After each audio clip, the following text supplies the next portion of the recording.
Recording. Ang mga resibong nakalap ngayong hapon. Hoy, stop! Stop! Pampalasa at mga paboritong baon sa eskwela sa galit na nakakabusog. Peligro raw ang dulot? But why? Basta mura at magaang sa bulsa, patok yan sa masa, gaya ng paboritong pampalasa sa iba't ibang putahe. Pati baon ng mga bata tulad ng biskwit at tsokolate, ibinebenta ng bagsak presyo pero may sikreto, yan ang ibubunyag ng resibo. Parang tinamp siya. Diri na siya. Chocolate pa ba yan? Yan. Ito na yung loob niya. Makakain pa ba yan? Nakakayo, nakakasuka. Parang medyo brown. Sobrang nakakabahan. Kung makakain mo yan, ang binili mo 6 pesos, pag na-hospital ka, hindi lang 6 pesos ang magagastos mo. Ang sikreto sa halos ipamigay ng presyo booking sa dalawang magkaibang operasyon ng National Bureau of Investigation. Sampay, mga ano yan? Stock nyo yan? Body press nyo muna ito. Kopya. Hoy, stop! Stop! Doon yung mga item. Dami. Tignan mo, baka may mga labasan dyan, ha? Saan yung putikero?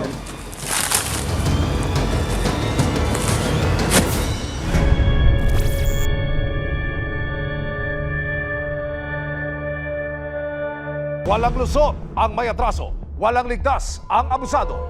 Bibigyan ng tugon ang bawat reklamo at hahanapan namin ng resibo. Magandang hapon, ako po si Emil Sumangil. Para sa mga wais mag-shopping, hanap lagi mas murang mga bilihin. Kaya naman marami ang na-excite ng tila dumagsa sa merkado ang mga murang biskwit at tsokolate. Pero ano kaya ang plot twist? Kung saan ito nanggagaling at kung bakit ibinebenta ito ng bagsak presyo? Alamin ang sekreto ng negosyong ito na ang halagay milyong-milyong piso. Hindi lang mga consumer, maging reseller hanap ay murang produkto rin. Katulad ni Yana na nagbebenta online ng tsokolate. Yung chocolates kasi nagre-resell talaga ako ng mga chocolates din. Meron naman ako nabibilhang mga okay talaga. Kaso sobrang lalayo. Kaya doon ako nag-try kasi medyo mas malapit siya sa location ko. Mas lalo siyang naengganyo nang may pa-freebie si seller. Kaya nakabili siya rito ng 3,500 pesos worth ng mga tsokolate. Yan, dito ko sa page na to in-order siya. Pag tinignan mo siya, madami naman siyang followers. Tapos yung mga reactors niya, mga tunay naman na tao. Pero yung mga posters nila, AI lang. Bumili si Yana ng mga ibebenta niyang tsokolate. Naengganyo siya dahil mura at may freebies pa. Pero may surprise pala. Pag sa picture, maganda. Pero kapag dumating na sa'yo, hindi mo na talaga mapapakinabangan. Dahil ang bundle of chocolates expired na. Dura na yung logo nung hindi na talaga siya okay. Tapos kapag ginanyan, magpa-powder na talaga siya. So, dura na yung expiration date niya. Hindi siya nirepack parang tinamp siya. Chocolate pa ba yun? Yan. Ito na yung loob niya. Makakain pa ba yan? Maging ang amoy, hindi nakaaya-aya. May malansang ref talaga. Yung parang lumang-luma na. Ganun yung amoy niya. Amoy pa lang kahit dito sa kabila. Ngayon, mas malala pa yung amoy nito. Sinubukan pa raw niya itong tikman pero ang lasa, naku, kadiri na. Isang ganito ay 100. Pero ang original na presyo nito nasa 179. So parang reasonable pa siya pag market return. Na-bad trip talaga ako noon kasi syempre yung perang yun, hindi naman kung saan ko lang napulot Pinaghirapan ko din yun syempre. Mga kapuso, ipakikita ko po sa inyo kung ano ang itsura ng isang chocolate product, halimbawa nito, na sinasabing expired na pero pinakakalat at ibinebenta pa rin sa merkado. Ang isang palatandaan daw, mga kapuso, pag binuksan mo, meron na mga durug-durug na piraso ng mga tsokolate. Ang packaging ho, kumbaga, mapusyaw o hindi na masyadong mahigpit yung pagkakasil nung kanyang takip. Madali na itong tanggalin at sinasabi ng complainant at verify din ng mga otoridad na kumbagay pinatungan ako ng bagong pandikit itong balot ng chocolate product na ito. Ang isang palatandaan pa, kapag ka binuksan mo yung mismong tsokolate, yun, no? Durog na ho. Yung laman nito. Katulad ho nitong hawak ko ngayon, tingnan nyo. Nahati na sa dalawa. Flat na ho yung tsokolate at mistulang inapak-apakan na. Ang kulay ho, mawalang galang na ho. Pasintabi ho sa mga nanonood, sa mga nakamonitor ngayon, parang itsurang dumi ng tao ho. Amoy tsokolate pa rin, mga kapuso, pero masasabi mong luma na at hindi na ho fresh yung nasa loob ng balot. July 15, 2026, nagkasa ng operasyon ng National Bureau of Investigation Counter-Intelligence Division o NBI-CID sa isang bahay sa Santa Maria, Bulacan. Stock niya yan? Meron tayong isang informant na nagsadya rito sa opisina para i-disclose that there are individuals who are engaged in the selling of expired consumer goods. And upon validation, found out that there is an existing warehouse in Santa Maria, Bulacan, which is engaged in storing, repacking, and distribution of expired consumer goods. Some of these are dairy products, noodles, mostly mga coffee, milk, tapos yung meron pa sila mga chocolates and beauty products. Kunin lang muna yung cellphone. Cellphone mo, asaan? Press niyo muna ito.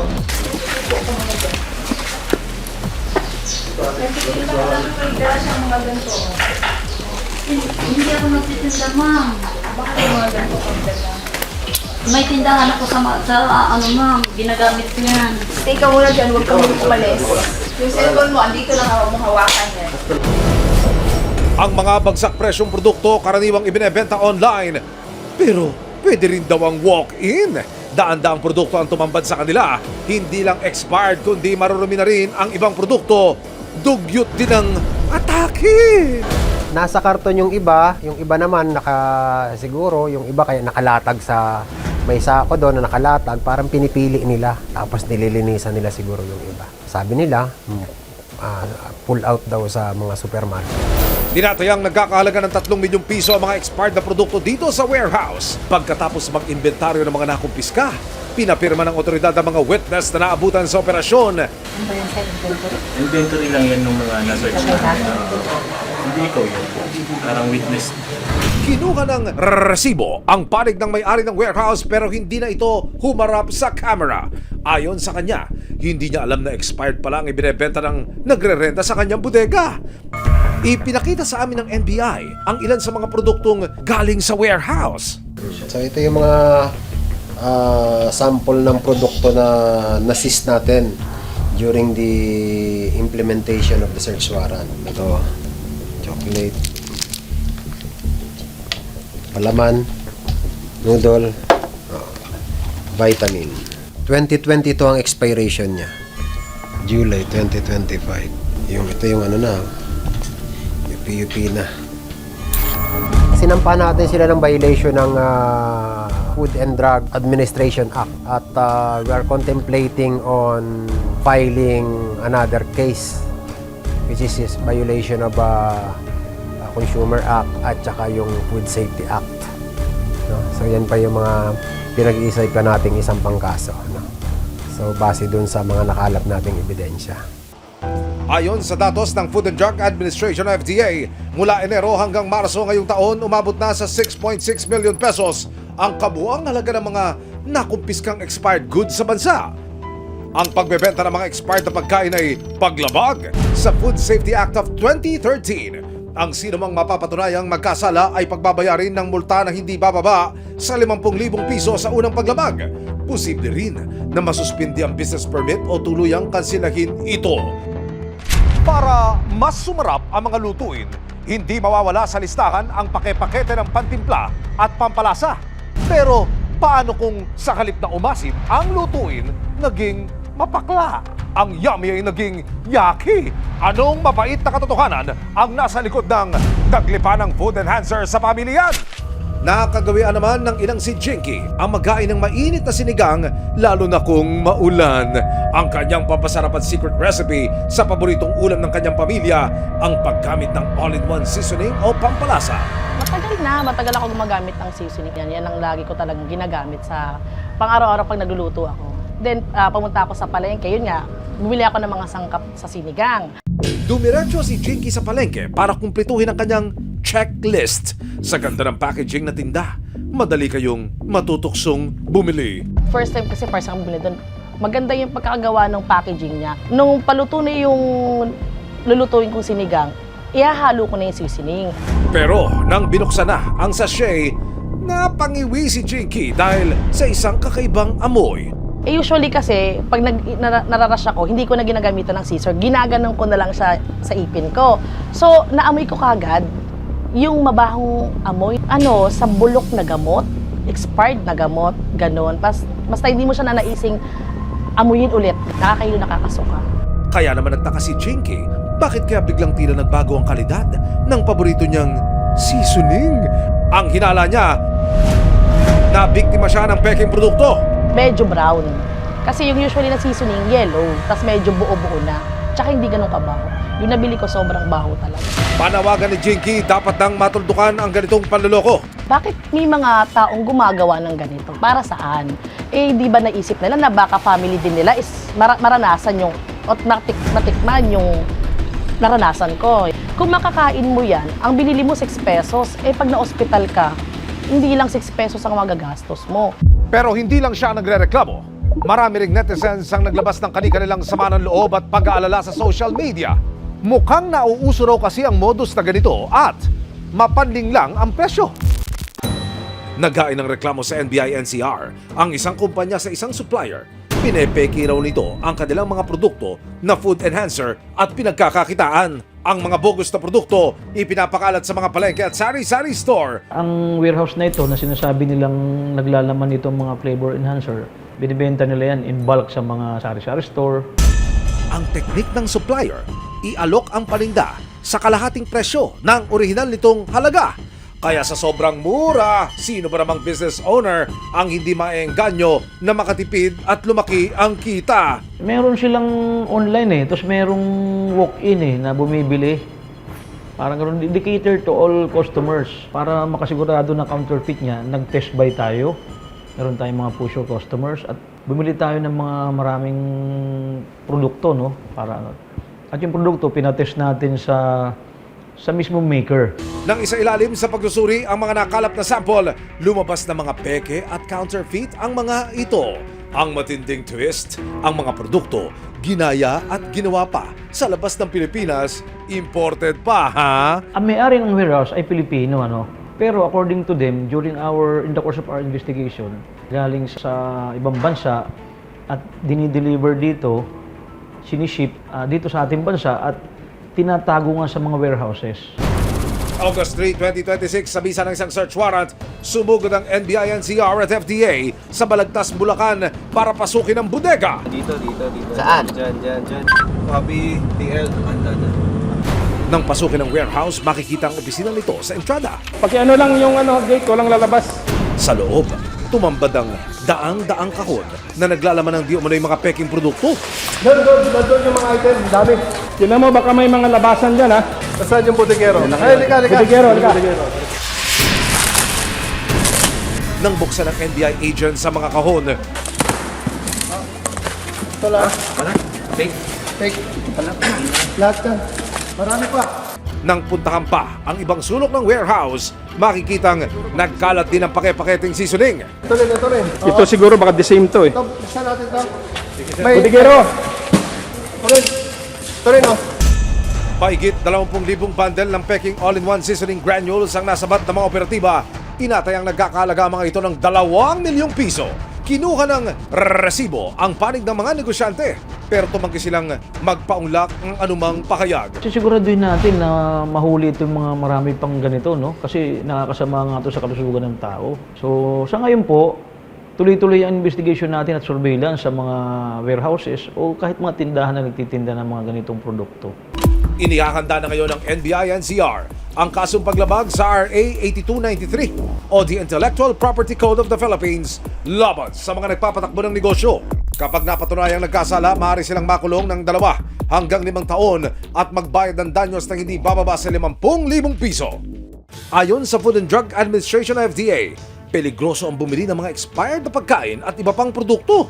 Sir, ano po yung panganib na dulot nitong mga peke at mga expired na food products sa publiko? Kapag expired po kasi or counterfeit yung mga products, hindi po natin sigurado yung ingredients niyan. Ano? Ang health effect po niyan, baka magkaroon po ng mga liver damage, magkaroon po ng kidney damage, worse po, cancer.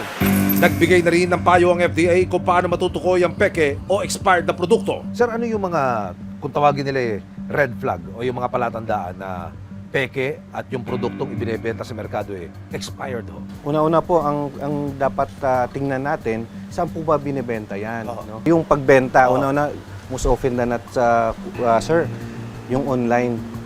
Yung po yung isang problema natin kasi hindi po natin check ng Food and Drug Administration yun. Yes, sir. Baka hindi na po tama yung composition ng pagkain na yun. Ano? At yung tinatawag nating sana maging mapanuri tayo, yung expiration date. No? Meron po yan na dapat nandun po sa label nila. Tingnan nila kung meron pong karampatang address, sino po ang pwedeng tawagan in the event po na makakain sila o magkaroon po ng epekto yung katawan nila kapag kumain. Sir, ang FDA kumbaga ito'y isang body lamang, isang ahensya lamang. Hindi naman kaya ng FDA na bantayan yung isang buong palengke sa buong Pilipinas. Ano ko yung mungkahi ninyo o panawagan ninyo sa pwedeng makatuwang ninyo para maiwasan natin yung pagkalat ng mga ganyan, sir? Please. Meron na po tayong batas, sir, na implement ngayon. Kailangan lang po kasi na ipatupad yun ng maayos. Meron po tayong Food Safety Act na kung saan yung market administrator po ay isa pong chairperson doon sa lokal nilang komite ng food safety, no? So actually po, kung maano po natin to, kung ma-implement po natin ng maayos, mismong yung market administrator po ang pwedeng unang line of defense para po ma-avoid po natin na yung nagbebenta dito sa palengke ay lehitimo po at hindi expired yung mga produktong kanilang binibenta. Sa gitna ng dumaraming reklamo sa mga inilalakong expired at peking paninda, kasama ang resibo, naglunsad ng offline inspeksyon ng lokal na pamahalaan ng Santa Maria, Bulacan sa ilang palengke at maliliit na tindahan sa lungsod. Sa pangunguna po ng mga tauhan ng local government unit ng Santa Maria, Bulacan, sumama po ang resibo dito sa isasagawa nilang inspeksyon sa ilang pamilihan sa ilalim ng kanilang area of responsibility para mag-inspeksyon unang-una at yakin ho na kumakalat ba sa merkado itong mga seasoning, yung mga nabibiling o mga ibinebentang sangkap sa paggawa ng pagluto na lubos hong peligroso sa kalusugan ng tao. Binusisi ng mga otoridad ang mga expiration date at mga kulang sa FDA registration ng mga produkto. Check lang po natin yung mga produkto, ma'am. Si Ma'am Melissa po, tsaka sa sanitary inspector po natin, si Sir Mon po, tsaka si Ma'am Con sa business permit po. Pwede po mag-inspect? Ito sir, naamag na. Dami. Sa pag-check po namin, meron pong 2 taon po yung expiration, meron pong 1 taon, at yung malapit na po ang expiration, ito na po yung sasabihin dun sa may-ari na baka pwede na i-pull out. Reminder na lang po dun sa mga consumer natin na tignan po yung mga expiration date na mga binibili po nating produkto. Makikita nyo po na may amag na, huwag na po natin ibilin po yon. Payo ng mga otoridad sa mga mamimili, mag-ingat sa mga sobrang murang bilihin at mas mabuting maigi itong kilatisin. Kapag nakita nila na ang discrepancy sa yung suggested retail price sa market ay mas mababa o malaki ang kaibahan sa presyo, no, ay magtaka sila, no? Mag-isip sila. Mahirap kasi dito yung it poses yung health risk doon sa mga gagamit. Halimbawa yung mga dairy products na yan, yung mga vitamins na yan, imbes na makatulong sa'yo na lumakas ang katawan mo, baka magdulot pa ito ng sakit. So, maging maingat tayo sa pagpili ng ating mga produktong gagamitin. Ang kaligtasan ng ating pamilya ay nakasalalay sa ating mga kamay, kaya huwag agad masilaw sa mga presyong sobrang mura kung magiging kapalit naman ng inyong kalusugan. Kung may mapansin na peke o expired na paninda, i-report agad sa kinaukulan.